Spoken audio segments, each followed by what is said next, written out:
Shall we begin?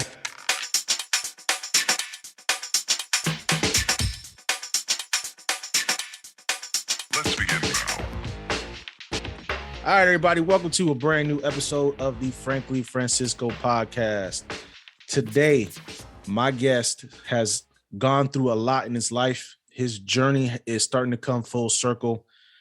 He has so many experiences. He's trying to break into the podcast game as well.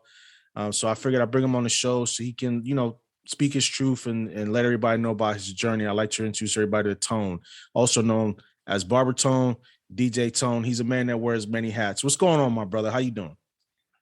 Yeah, thank you for allowing me to be on this show today, man. I appreciate that. It's a blessing, to be honest, to be doing something like this. It's something that I've always dreamed about. I had dreams about it when I was in prison, But yeah, your journey starts a long time ago, man. So I mean, as kids, we make, sometimes we make bad decisions and we have to pay for those decisions. And you paid for your decisions that you made early on in life. Tell me about that experience, man. What was it like having to face that and having to do time? And what kept you going when you were behind that cell? In that 8x10, you couldn't move. Like, what was it like for you? What was the experience? My first experience being locked up was when I was 13. I was 20 years from today. It was 20 years ago, my first experience. What kept me going during that first experience was not falling behind, not necessarily falling behind, but just being with the same crew, falling in, not being a chump, making my family proud, standing by who I am, standing by my family name, Sanchez name, that I had the tough guy role. I was always a little guy, but I had to maintain that tough guy role. And it was because I was scared. And that fear of being afraid kept me safe, kept me sane. And not just that, but I also kept it in mind that this too shall pass. I had a good support system when I did when I put myself through the first time. And, I lost my grandfather. That was something that happened to me. He was like a man that helped raise me, helped instill a lot of good things in me. And I lost him during that time. And, I had to stay strong for him. That's something that I kept in my mind, that I had to stay strong for him. So how did you shift though? Because you did time in juvie. So what preceded that though? I did juvie time and then I did adult time. When I turned 21, right before I turned 21, a year before that, I was 20 years old. Before I had my daughter, I had got locked up. I was arrested for the most pettiest crime I've ever committed. But see, when I was a juvenile, I committed a crime. I'm able to talk about it now. It was an aggravated burglary. I broke into a kid's house that I had trouble with. I didn't really care too much for. He wasn't, he called me out of my name one time. He called me a spick. And that's a lot of what I grew up dealing with growing up. I was always fighting because I was either getting called a spick. I always had to stand up for myself, and I was always a fighter. So, that happened. He called me a spick. I broke into his house. Next thing you know, I'm going to juvie for 2.5 years. I got out when I was 17 and a half, 20 years old. I get locked up for graffiti. Out of all things, graffiti. Really? Yes. See, I've never had good luck. I've never had a good luck when it came to the prison system. I've always watched people slip in and out the cracks, but me, never that. Anytime I get pinched, I really get pinched. Wow. And then when I turned 24, I was 24 and I was on the west side of Cleveland at a gas station. And around that time, I was in the streets, like heavy in the streets. Not heavy, but I was heavy. I was heavy in the streets. I ain't even gonna say, I'm not even gonna sugarcoat it. I had my hands in every cookie jar I could have it in. And I got pinched, man. And they caught me with a good quantity of marijuana. And they put me on probation. I was locked up, got probation, but I turned 18 months probation into 4 years probation because I didn't want to quit smoking, what I'm doing now. Yeah. But you know what? There's a reason why I do this shit. There's a reason why I stand on it, because I don't feel like marijuana is a problem. It's never been a problem. It's actually been something that I feel that saved me. And there's a reason why that. I used to take Adderall. My mom had me on pills when I was younger. I stopped taking pills. My mom caught me with 250 pills one day in the bag. She said, "What are you doing with this?"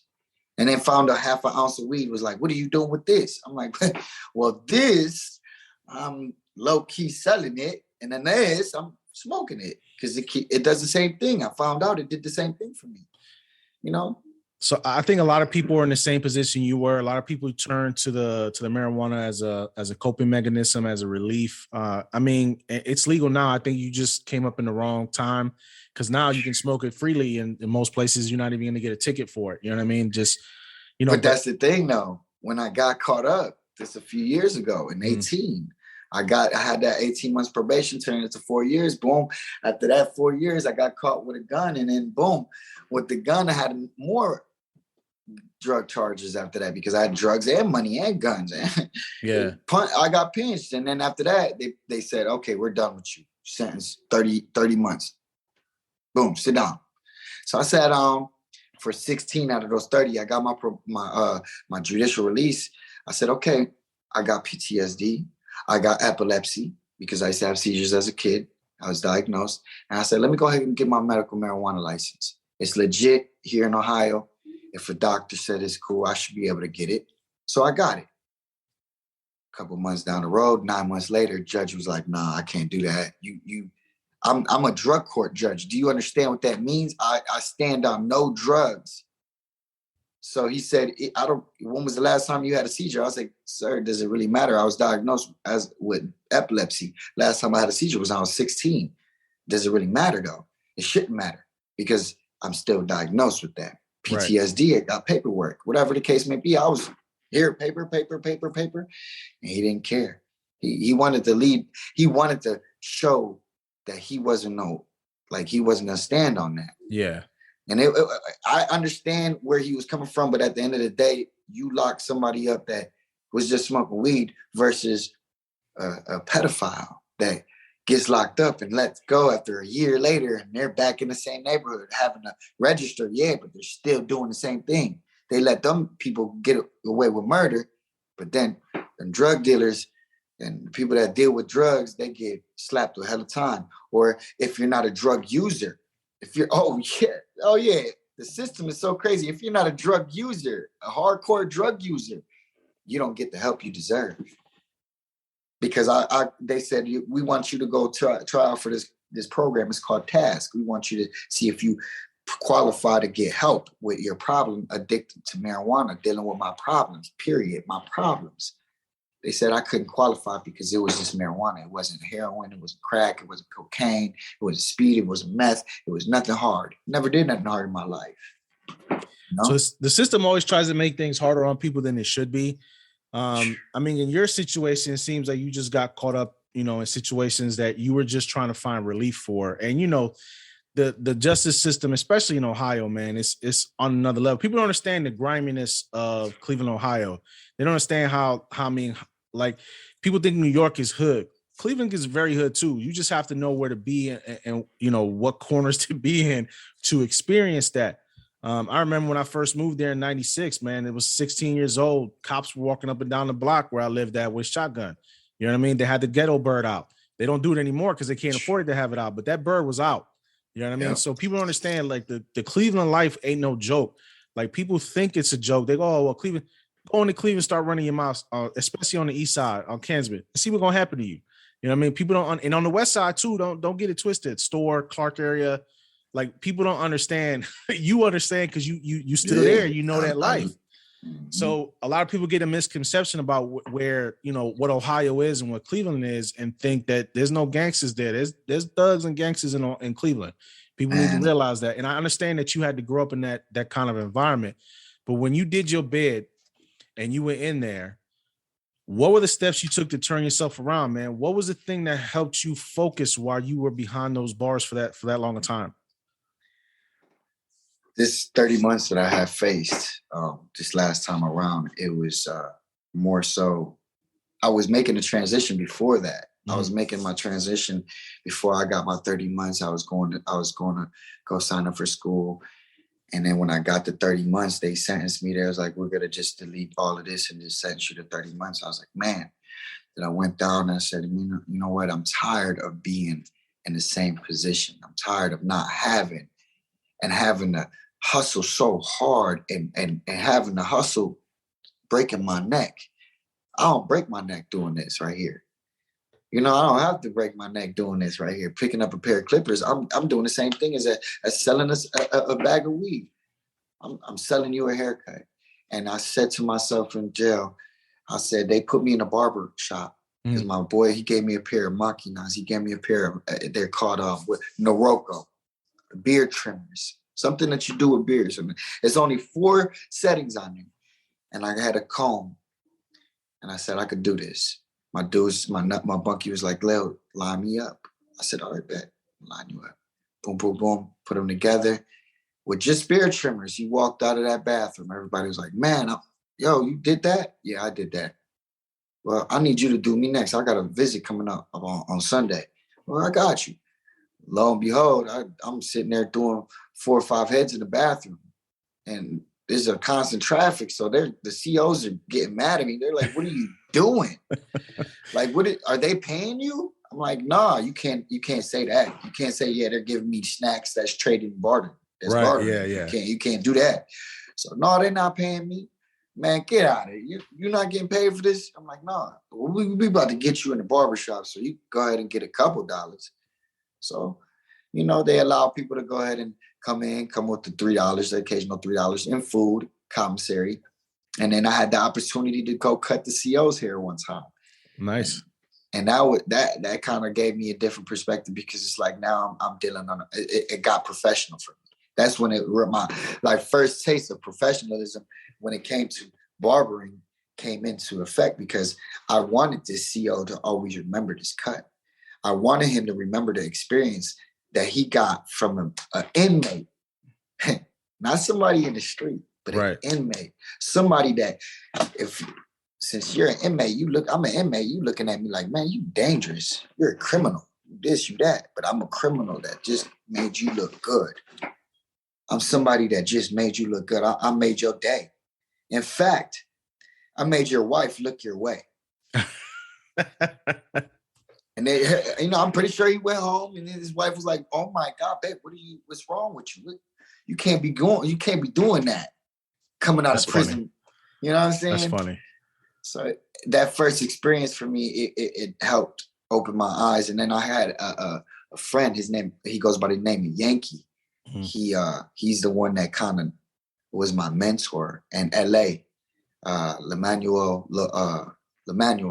first name Lemanuel, we called him LA.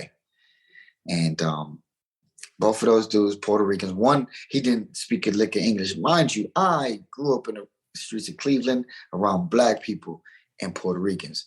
Majority of them didn't speak Spanish. The ones that I grew up with, I grew up on the east side of Cleveland. Right there, it tells you right there. I ain't grow up speaking Spanish. So it was hard for me to communicate with LA, but he also helped me with my Spanish. He helped me when it came to cutting hair. Yankee, he helped me when it comes to making guidelines and hairs. I never started that until he did it. The which way to go with my wrists, the motion, I learned in there. That was so like right now I'm in school. I'm not learning in school. All I'm doing is repeat. So I'm getting better. All this is I'm sharpening my skills. Repetition. They just gave me the like I'm a blacksmith right now, and they just gave me the whole setup and the whole kit and caboodle. Now I got the whole world to deal with now. I'm cool with that. Yeah. So essentially you got your apprenticeship while you were in prison, and now you just getting certified by the state, because without it, you know what I'm saying, you can't do what you need to do. But the best part is, though, what you're doing is one of the most honest professions there is barbershop, is being a barber, man. Everybody needs to get their haircut. So what was the regimen for you like every day in and day out? How'd you start your day? Did you start your day out in the morning? You go get breakfast? Did you do your workout and then you go into the barbershop? What was your regiment from the time you got up to the time? Barbershop? After they put me in a barbershop, I actually was working out every Sunday after that. It was just Sunday, once a week, Sundays. But every day I woke up at 11. I didn't wake up for breakfast. I got up, made myself a cup of coffee. Mind you, I never went to the chow hall. The day that I stepped into my main facility, I said to myself, I don't need to go to that chow hall. I could order my food from a box. I got my Bustelo coffee. I got my sugar that I, paid my dude for to bring me some from the chow hall, brown sugar at that with the coffee. So I'm good. I was taking care of myself. So every day at 11 o'clock, the barbershop, I opened it up. I got up at 9, got my coffee ready, made my little oatmeal, whatever our case may be, opened that door up at 11 o'clock, didn't stop until 4 o'clock. 4 o'clock came around, 4:30 count. 5 o'clock, I'm off the rack, whatever the case may be. I'm making calls to my baby mama, or I'm calling my daughter. I'm calling my mother, checking her home, or I got my tablet. Most of the time I was in my music. Most of the time I'm in my tablet. And then even if that, while I'm not in the barbershop, I'm in the barbershop watching my dude cut hair, talking with him. We got the Spanish music playing. We got salsa playing. They knew when we was in there. They knew when a Puerto Rican was in the barbershop because we had the Spanish music. The CO literally had to come to the door. He said, you know what? I ain't even going to tell y'all to turn it down because it's hard to tell a Puerto Rican to turn it down because we don't know how. So he was like, I'm just going to close this door, make sure there's not too much traffic in here, and y'all just have a nice day.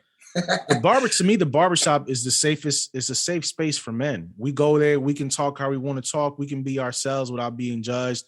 It's one of the safe. I think a lot of people don't realize that, now people are, because, they got all these shows out now where they're doing the stuff from the barbershop, but this stuff been around for ages, man. It's been a beacon for men to go in and just relax and be themselves, talk shit, talk about sports, things of that nature. But for you, when you were locked up, you avoiding the chow hall, was that a way for you to avoid getting yourself into problems? Nope. It was a way to avoid of normalizing that it was okay to eat that bullshit. Okay, I got you. I'm so sorry that I, say it like that, but it was not okay. That's not okay. They fed us food that was not supposed to be fed to humans. You know what I'm saying? You feeding us horse oats. You giving us apples that they feed cows, they feed horses. That's the type of product they were giving us. So the low grade in food, the chemicals they were giving us, I'm cool. I don't want that. So, and then not just that, I'm not gonna, what's that? It's a word that I'm, where you get used to being in prison. What's that called? Institutionalized. Yeah, see, I'm not that. Never could be. Even when I was young, I've been in and out. Yeah. I should be institutionalized, right? I am in a certain way though, because I came home from prison. I went straight into school. So I went from one institution to the next institution. All I'm used to is a schedule now. That's all I'm used to. I'm used to a scheduled time, but I'm used to still doing what the hell I want to do during that scheduled time. See, that's the thing. When I was in prison, I did what I wanted to do, not what I had to do. The CO said, go clean that up. No, I didn't have to clean that up because I didn't make a mess. I stayed out the way. I stayed out their sight, out of mind. You ain't got to pay no mind. Then I also worked third shift porter. That's a third shift job. I'm up all night. So I'm in one CO's space all night. He's cool. He's letting me kick it, make my food. Then during the day, I'm sleeping. Then I wake up, go to the barbershop. I ain't got to deal with nobody. I made it to the point where I ain't had to deal with nobody. So a lot of people don't get that lucky though, man. You got lucky in the way things worked out for you for that, because a lot of people they can't go that route. Sometimes, you hear stories, how people are forced to join cliques and behind bars to, because you know why though? Because they went to a level 2, they went to a level 3. I'm a drug dealer. So the system, I was a drug dealer. So they gonna take me to a camp because that's what happens. They gonna put me in the camp. They said we gonna put them in the camp. Plus my age played factor. I just barely made that age bracket where I'm 30 years old. I'm not 29. If I was 29, I'm going to a level 2.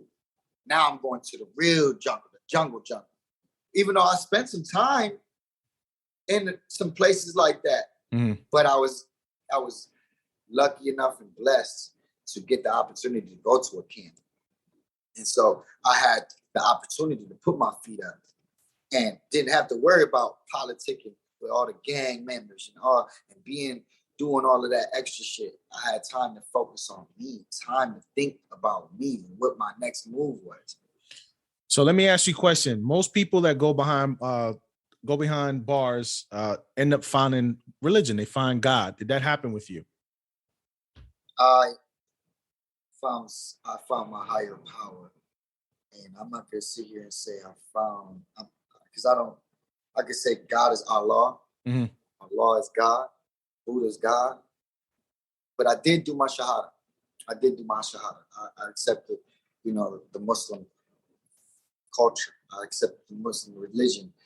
Why? Because there was something there that I was also looking for, something I needed to learn, a lesson that I needed to learn, something I needed to hear. So I'm multi-religious. I'm going to say it, I'm multi-religious. I just don't believe in one religion. I believe in all religions because they all revolve around one God. There's an Alpha and there's an Omega. You know what I'm saying? That's all it is to it.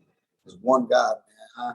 I don't get caught up in all the Allah and Muhammad and Jesus. Yeah. I know the story. I do believe in that we were all born Muslims. Because, look at the history book, look at the books, look at the pictures of Mary. She never had her head unveiled. Does that tell you right there? You know what I'm saying? She had her head always covered in a hijab. She just stuff like that make me believe. I only go by sight, not what I'm hearing. Believe half of what you hear and what they say. I forgot how it goes. Believe half of what you hear and half of what you see. Yeah, like that. So nobody's perfect, man. So I mean, if you believe, what you believe in it, and it gives you faith, and you have faith. Faith is what people need, man. Faith helps everybody get by, in tough times and when things are not going well. But see, the thing is, faith is being this. Faith is all about this. Knowing that tomorrow's a better day. Tomorrow will be a better day because guess what? Once I close my eyes and wake up, it's all brand new. I could start over. I got ways to do things different than what I did tomorrow. As long as you keep that in your mind, as long as you keep tomorrow's to be a better day, you'll be all right. So let's forward 30 months, transition, getting ready to come out. What were the steps for you? What did you have to do? What was the transition like stepping out behind that cage back into the real world? I had to do 6 months in a halfway house. And that was the biggest. It was a hard transition for me going from prison to a halfway house. Because I wasn't able to eat like I was used to eating. I fed myself in there. We didn't have the luxury at the halfway house like I did in prison that I could go to the microwave. And next to the microwave, there's 190-degree water that I could just drop into my soup and I could instantly make my soup. Or we got the industrial microwave inside the prison where we could cook our meals in. Mm-hmm. At the halfway house, we had a regular home microwave that's just basic home, just cheap microwave. So really, we're burning food. We're eating canned food that you can't bring no groceries in there for nobody. You can't order food. You can't order food every day if you wanted to. You're forced to eat Aramark food, and Aramark food is terrible. Terrible. Aramark is capitalizing on all prisons right now. Are they? Yes, they're monopolizing on all the prison foods. If it ain't a private prison, Aramark's in there. Aramark is in there. So did you have a regimen in the halfway house as well? Was there a schedule that you had to keep? In the first week, I had to do a couple classes, but I knew before I got to the halfway house, I needed a job. So I said to my pops, he's a window contractor. I said, "Bro, we need to work something out because I ain't about to be stuck in there. And I ain't about to be stuck working at these places, at these factories, doing steel work in these steel plate. No, we're not doing that. I'm used to putting in windows." So my dad was like, "You know what? I'm gonna do you a favor. We're gonna get you out here. I'm gonna get you working.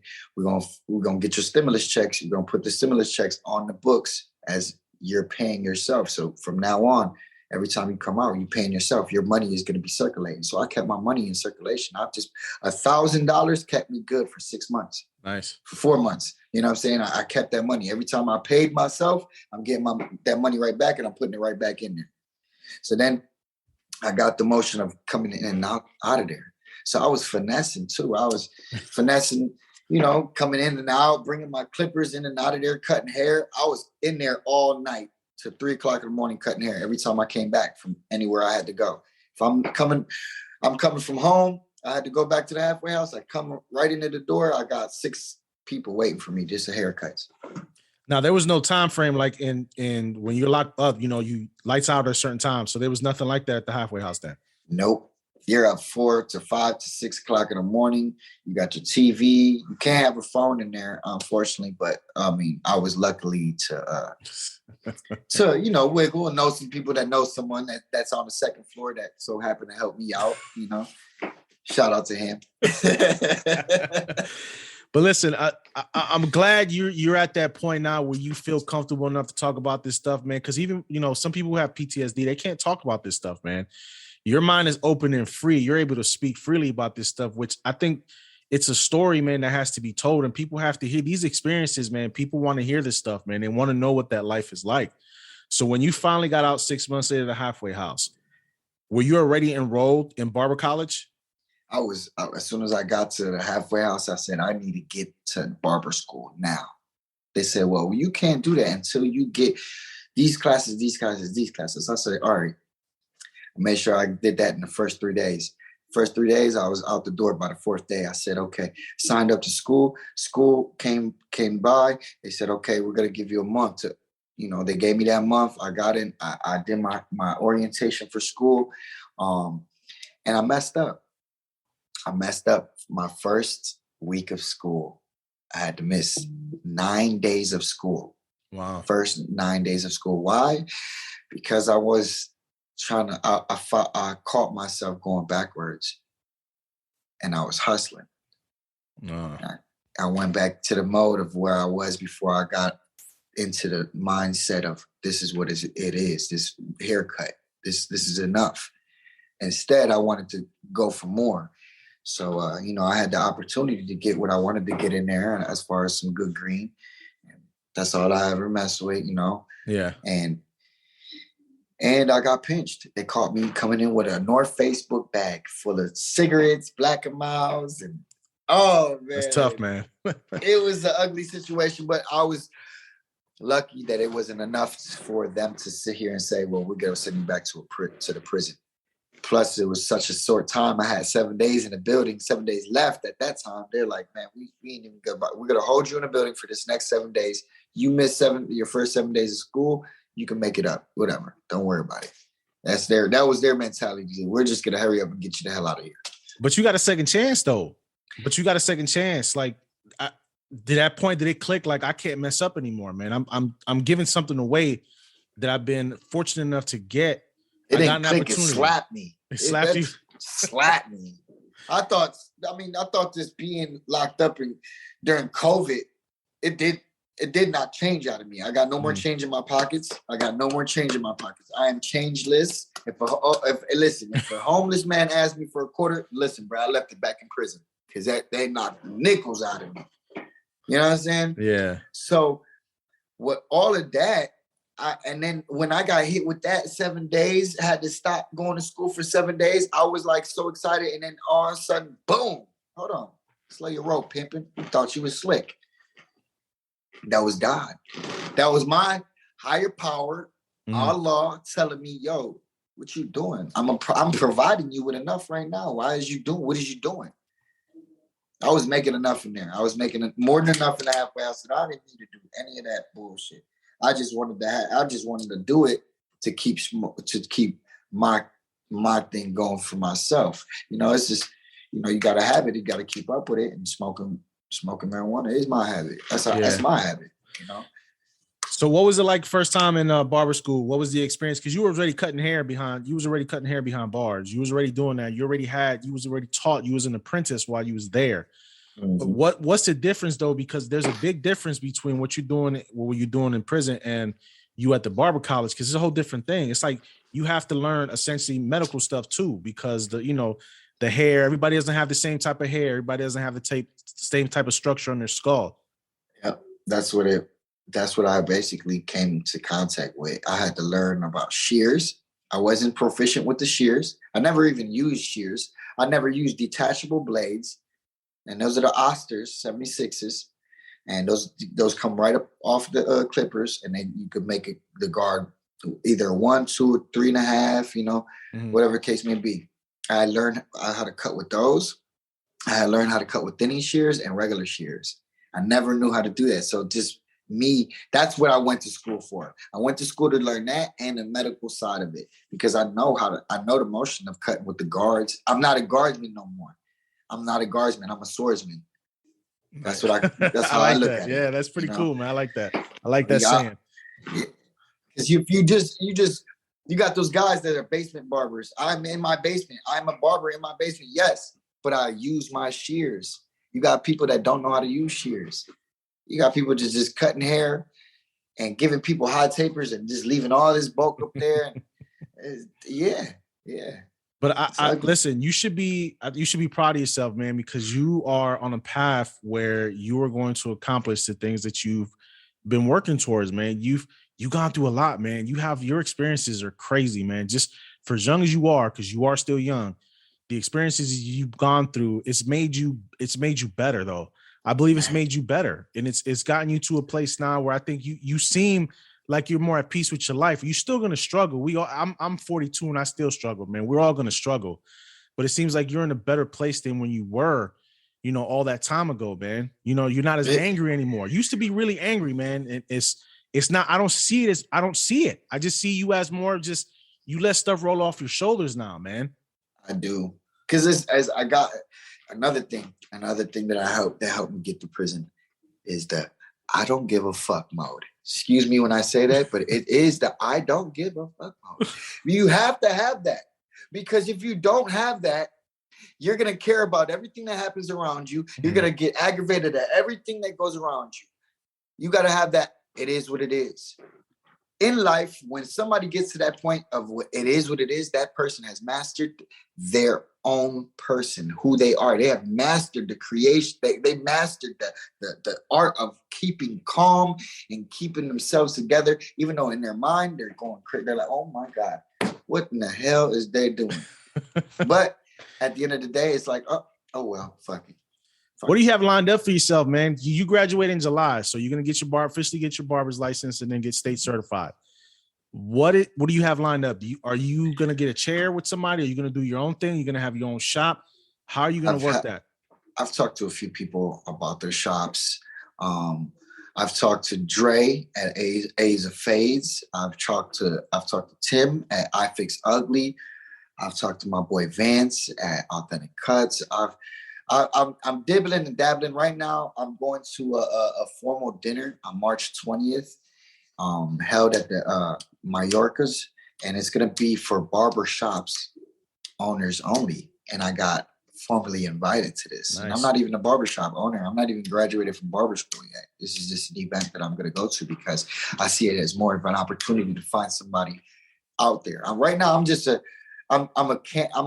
in college right now. I'm shooting hoops. I'm in the NAACP right now, and they looking at me. They looking at the stats. They looking at me. They like, okay, you looking good right now. I'm about to be an open agent coming July. So whoever wants me, they could get me. They just got to come with a good deal. Well, if you're getting invited to dinners like that, that means people are already thinking highly of your work. You don't get invited to things like that, especially if you're not an owner, if they don't think highly of what you're doing. So networking is the key for everything, man. Networking is the key for everything. Now, remember, man, once you get your chair and you get your business up and running, you got to start that LLC, man. You have to start that business account. I think that's going to start before that. I think that this next check I get from school, I'm dropping the LLCs and I'm about to do my t-shirt. That's when I could push my product. Then that's when I could push this. I could actually push it. And where you say, hey, I want to buy this. And here you go. This is yours. You bought it. I got more product for you. And I got a business that I could go ahead and claim on and et cetera. You know what I'm saying? Build on that. But I do have people like my brother behind me trying to help me. Well, you have a lot of people that don't know when you're a barber, you're an independent contractor. A lot of people don't realize that. I think you work for a barbershop, unless it's a corporate barbershop like Supercuts, where you get hourly rate. 9 out of 10 times you're going to be an independent contractor, and barbers A lot of barbers need to realize they need to start an LLC, man. You have to. It's going to be the best way to protect your assets that you're making. I talk like this with you because I've known you for such a long time, man. And, you know, I'm in business banking. So I want to make sure that you have everything you need and you're ready, because I see the future for you and it's bright. I see you moving up and doing things, eventually owning your own spot, man. I think that's the end game for a lot of barbershop owners. They want to own their own spot. They want to be a brand, and you want to build that brand. And I see you moving towards that. It's not just a brand for me. I want my daughter to have something. I want my daughter to have something. I want her generation to have something, because I want my barbershop to be a pillar, something where these kids could come to and I could provide for them. There's kids in the streets that say 14 years old, coming into a barbershop saying, hey, I want to learn how to cut hair. Okay, now I could turn into Mr. Miyagi and I say, wax on these floors, and then we could get to learning, you know, and start teaching people. And step by step, man. It's step by step. Things take baby steps sometimes, man. It does. It takes baby steps, and it can get frustrating, man. My biggest inspiration to become a barber, and not just that, it was because being a barber goes deep as a Puerto Rican. Why I say that? Because a nationalist, and I can't remember his name right now. It's on the tip of my tongue. His barbershop was very, very, very famous in Puerto Rico. It's called Salon Boricua. This man had a 4 to 6 hour standoff with the National Guard and Army. He was a nationalist that fought for the freedom of Puerto Rico when the U.S. was, you know, undergoing Puerto Rico, when they were taking over Puerto Rico from Spain. And his barbershop was a pillar. Everybody went there for everything. Everybody went there for groceries. I'm talking about everything. This was like the bodega of the neighborhood. So that's why I did it, because I want my shop to be that bodega of the neighborhood. Yeah. I want everybody to come there. I want it to be where, I remember when I went to my first time going to a barbershop in New York, it was the most littest thing ever. I was like 7 years old going into this barbershop, and in New York, everything was bigger. You know, I was little, you know, and I'm still little, but I was 7 years old. So I was even littler, you know. Everything seemed so big and so bright. And I fell in love with it. I fell in love with barbering then. That's when I fell in love with it. I remember that. New York made me fall in love with barbering. So it's been in your blood for a while, man. You already got the experience. It just needed time to manifest this stuff and come out. You had to go through the trials and tribulations that you've gone through in order to get you where you are now, which I think, you know, everybody has their own journey they have to go through. And you went through yours, and you're still going through yours. You're not done yet. Your chapters are not done. You're still writing your book, man. I said, wow, you just blew my mind that you just said that, because you know what? From the age of 1 to 10, that's your first chapter. 10 to 20, that's your second. 20 to 30, that's your third, right? I'm on my 4th chapter right now. Yeah. And this chapter, I'm going to the middle. I'm 33. I'm on my way to the middle of this chapter right now. And man, I tell you what, this chapter is good, man. I love it. Hey, I gotta say something, man. I'm kind of jealous of your beard, man. I'm 42, man. I can't grow a full beard, man. I can't. Like, it'll all come in here. It'll come out down here, but it'll come in patches here, man. It just won't come out. You There's a secret. What's that? My secret is called Express. Express? Yes, Express. It's like Beijing, but it's not Beijing. It's a temporary dye. And all I do is highlight I just highlight my lineup. That's all I'm doing. I'm highlighting my lineup, making it look more full. Yeah. I can't even do that. Of course, all this is real. You know, all this.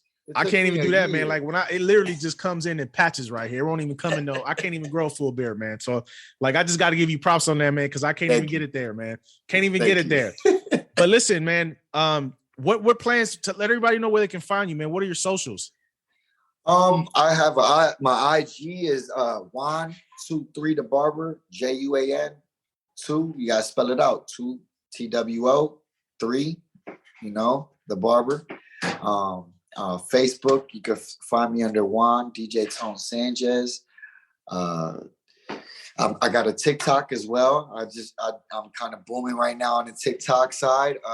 It's also Juan23 the barber on TikTok. So you can spell it out, Juan, and then put 2-3. It's a little different, you know. My friend actually gave me that at school. One of the only Puerto Ricans at the time that went to school, he gave me that name. He's like, man, It's 1, 2, 3 the barber, man.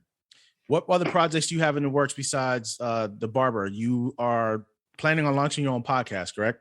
Podcast, I definitely plan on that. I'm in the works right now. I'm going to see my boy about a studio. He's got all the whole works, the whole get up. He just wants to fill the place in. He wants to put able bodies in there. I'm trying to bridge the gap between the West Side and East Side barbers. That's another thing. I'm working on a product, a T-shirt that has to do with that. Nice. You know, bridging the gaps between the South Side and the West Side and the North Side and the East Side. You know, I'm gonna bridge that gap. Yeah, people don't understand. People understand what the racial tensions were in Cleveland between Puerto Ricans, blacks, Arabics. Like people don't realize how bad it was. They don't understand the beef. You know, the beefs that went on between those races. You know what I mean? Yeah. It's for us being Hispanic. Look, this is why I feel proud, man, because we're behind the 8 ball already. You know what I'm saying? Being Puerto Rican in this country, we're not, like I said, we're not dark enough to be, you know, running with the black crowd, and we're not light enough to be running with the white crowd. We're stuck in the middle. So we have to create something of our own. And I think our culture has done a good job of doing that.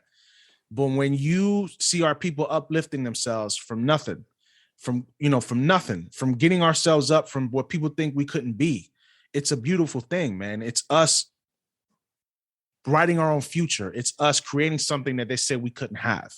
Mm-hmm. And I think if we all stay on that path, man, I think we'll be successful moving forward. For sure. That's a definitely. If you just got to stay on course, man. It's one foot in front of the other. I just told a kid that today at the juvenile center when I went and here you go, Mom. When I went to the juvenile center today, I went and cut some heads up at the juvenile center, and these kids were in there 15 years. One kid was in there; he's facing 15. The other one was facing 5. And I'm like, listen, man, you have to get out of this. Stop trying to follow your friends and fit in. And just put one foot in front of the other, because you could do this. You can do it because I did it. I was just 20 years today, 20 years ago, I was in juvenile in prison. And it's blowing my mind that I was just in there today, but on the opposite side. Yeah, oh man, it was just a mind-blowing situation being back in the juvie center 20 years later, being on the opposite side of that. I flipped the roles. I was just, my brother was the one, my oldest brother, God bless him. He had passed away back this last October from COVID. Sorry to hear that, man. And thank you. And he came to see me. He went there. He was real big in the church. He came there to see me and talk to me when I was in juvie to try to change me, to try to change my thinking. And I felt like him today, talking to those kids. And I met one Hispanic kid in there. One Hispanic kid throughout the whole day. And when he saw me, he was Hispanic, because he looked more trigueñito than anything. Yeah. And I'm like, you're what? He's like, I'm Puerto Rican. I'm like, fool? He's like, yeah. Todo. He's like, sí, seguro, man. Todo, man. I'm like, then when bless you. Then when he says, hey, then he started speaking Spanish. I'm like, oh man, or he blew my mind. And so I'm like, man, what are you doing here? What are you doing here? That's when I got serious. I don't know what in me, because the kids that were sitting in my chair, they were telling me, you know, about themselves. It didn't even, you know, it was affecting me. It hit me. It was like, okay, damn, man, why y'all doing this here? So, but then when he told me he was Puerto Rican, it hurt me. Yeah, because you saw you at that age. Yes. You saw you. Yes. It hurt me. It really almost brought tears to my eyes, man. Because I was like, man, what? You 17? He's like, yeah, I'm 17. Yo tengo un hija. Got one kid. I'm like, you got a kid? You're 17 with a kid? And you're in here? How long? He's like, I'm still going in and out of court. He's like, but I'm keeping my head up. Better do that. But just know this can be over. It'll be over when you want it to be over.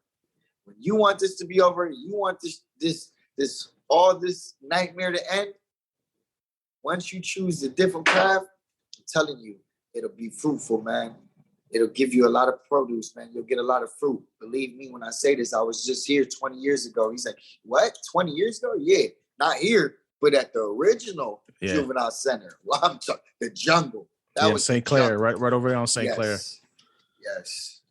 And there's still COs in there that I see today. They see me, they was like, what the hell? I'm like, still working here? Oh my God.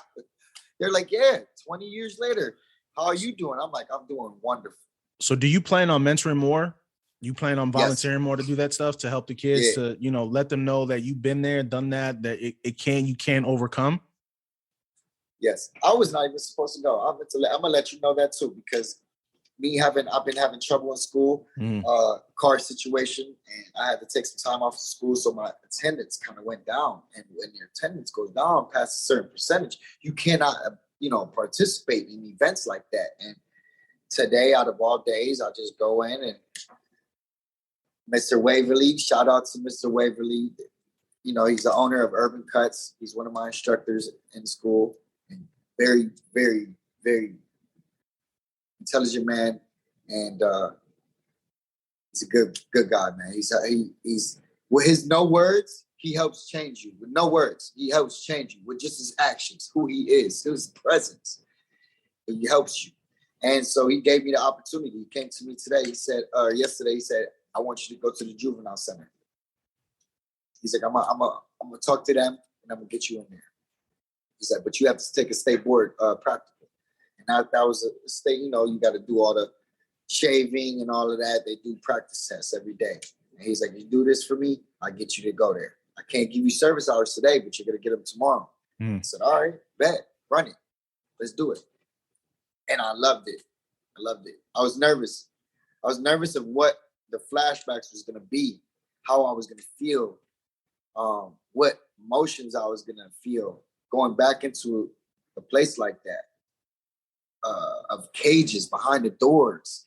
They had to lock, I had to turn around and the door locked behind me. I'm like, hold up, wait a minute. Hold up. Hey, I'm not locked up no more. You don't have to lock the door. But then I realized I'm here for something else. And then when Mr. Waverly walked around and he said, hey, I don't want you just to be cutting hair. Talk to these kids. It doesn't matter how you cut their hair. I don't care if you mess these kids up. Do a good job, talk to them, plant the seed, let that grow. And bruh, it felt so good. I can't wait to go to school tomorrow, man. To really give this man a handshake and tell him thank you, because he actually gave me what I needed. That was what I needed. So what we're going to do is we're going to keep up with you in a couple of months, man. I want to see your progress. We're going to get you back on. Hopefully your podcast is up and running. Yes. And we can chat again, man, and get this thing going, man. I appreciate you coming on the show, man. I'm glad you were able to open up and let the audience know about your trials and tribulations that you went through and the way you overcame them. Continued, man, success. Wishing you all the success in the world. Hoping that things continue to go in your favor. And we just, you just keep working on you. I think that's the best thing possible. So I appreciate you coming on the show, my brother. You're welcome back on the show anytime. Take it easy, folks. We'll talk to you next time. Take it easy.